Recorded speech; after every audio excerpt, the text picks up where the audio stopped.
Thank you very much. Palakpakan natin, Director Crystal Bagatsing. Good morning! Good morning! Oh, may libreng chicha ngayon. At sa ating mga sponsor, thank you very much. Sa ating mga kapwa-kawani, sa ating Vice Mayor, mga konsehal, at mga department head, sa inyong lahat, magandang umaga. Isang linggong nakalipas sa atin, noong nakaraang linggo. A very challenging week for the city of Manila, but we recovered. Salamat sa mga kawani ng DPS. Sa mga kawani ng engineering at kay Boysen.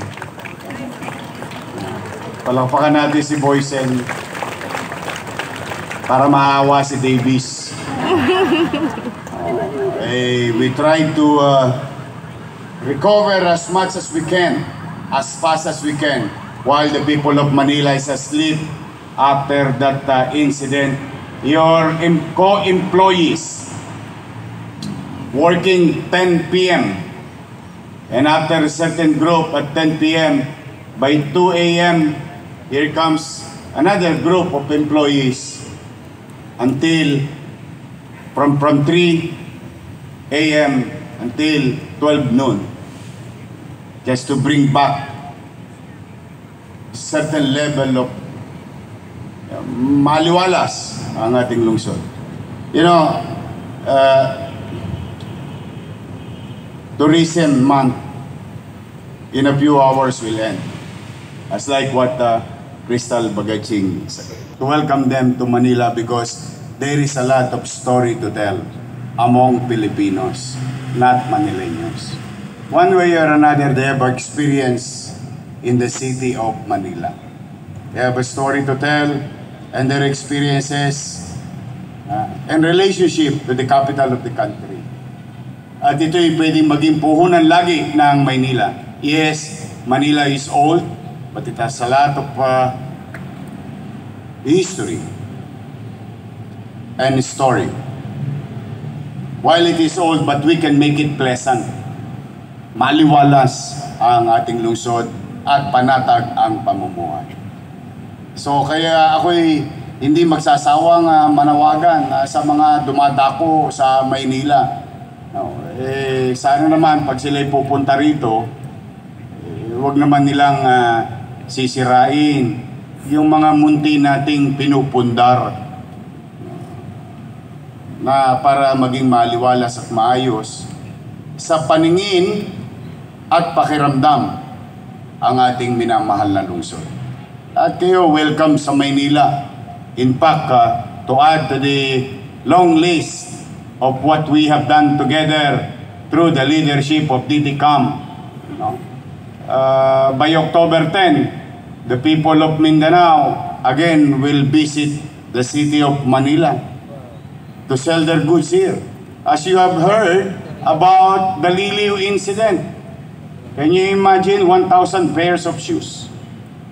They were given opportunity here in Manila and the same feelings that most of Filipinos.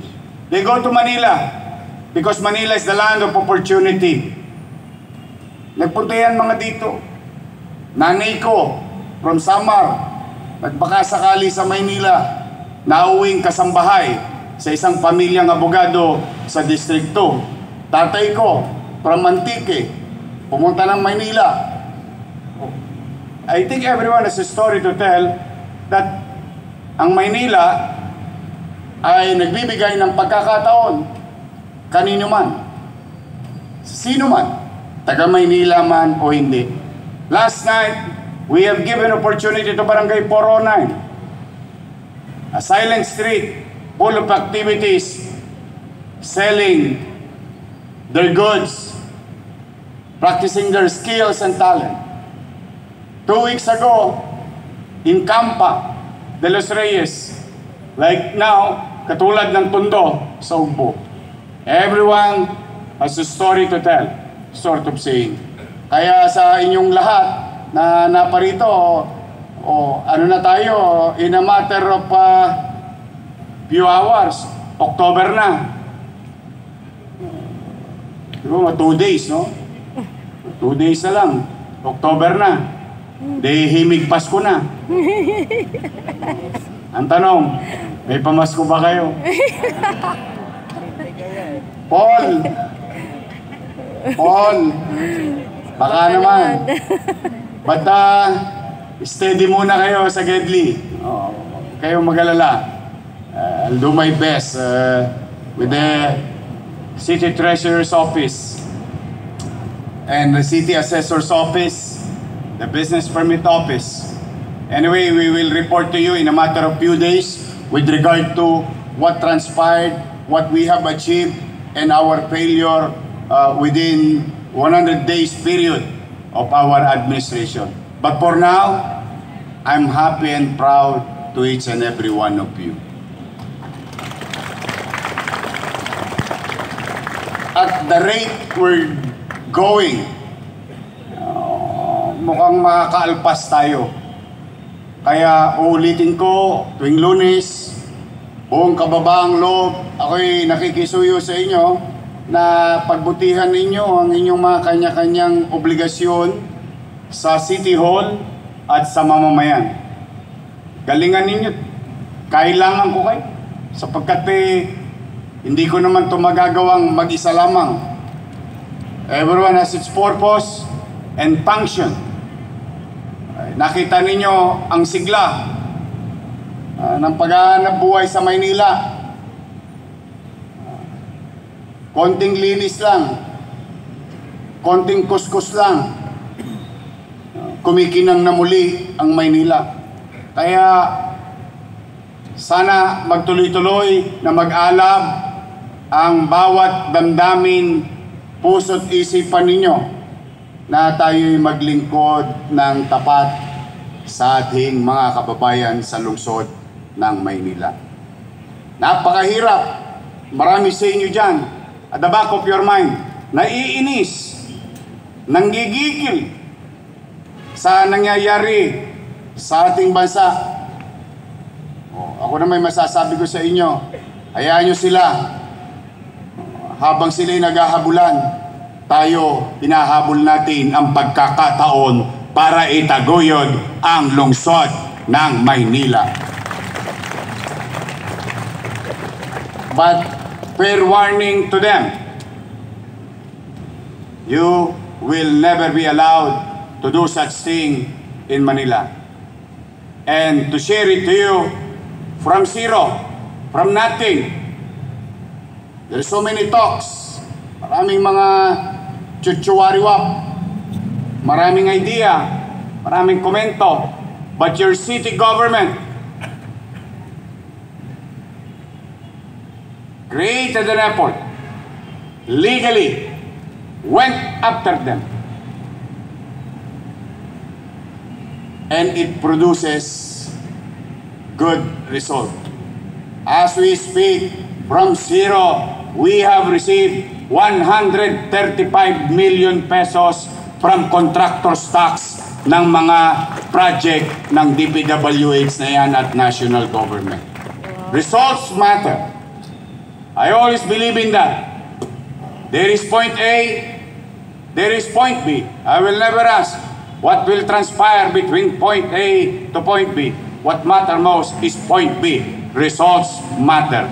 And that kind of money that we kailangan natin ay siya naman naming sisinupin na matugunan ang pang-araw-araw nating tustusin sa ating pagpapatakbo bilang pamahalaan at the same time pag-deliver ng mga kakailanganin ng ating mamamayan. Kaya tuloy-tuloy lang tayo.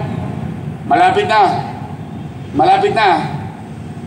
na 13 month. Malapit na Christmas bonus.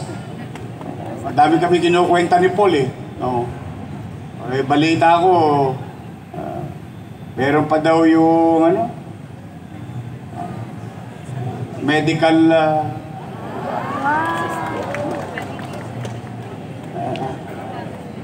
two joints. Steady lang kayo sa Gedli. Chill lang kayo. I'll do my best. with the help of our Vice Mayor, our councilors, and the department head, pipilitin kong maging masinop, mainam. Wala tayong gagastusin ng walang kapararakan. Lahat ng gagastusin natin, although hand to mouth tayo, pero lahat ng gagastusin natin ay kapakinabangan ng taong bayan at kapakinabangan ng empleyado ng siyudad ng Maynila.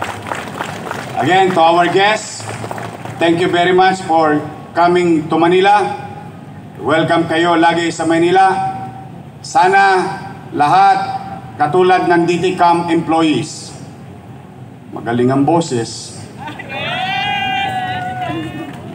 Para kayong lahat mga awit. Boses commentator sa radyo. I'm really proud and happy. Congratulations mga natin ng DTCAM. So muli, mga kapwa ko lingkod bayan, tulungan maglingkod tayo ng tapat, mainam, at epesyente sa ating mga mamamayan. Mag-iingat kayo ngayong linggo. Mukhang na-delay ang bagyo. Mukhang ngayon palang paparating. But be that as it may, no?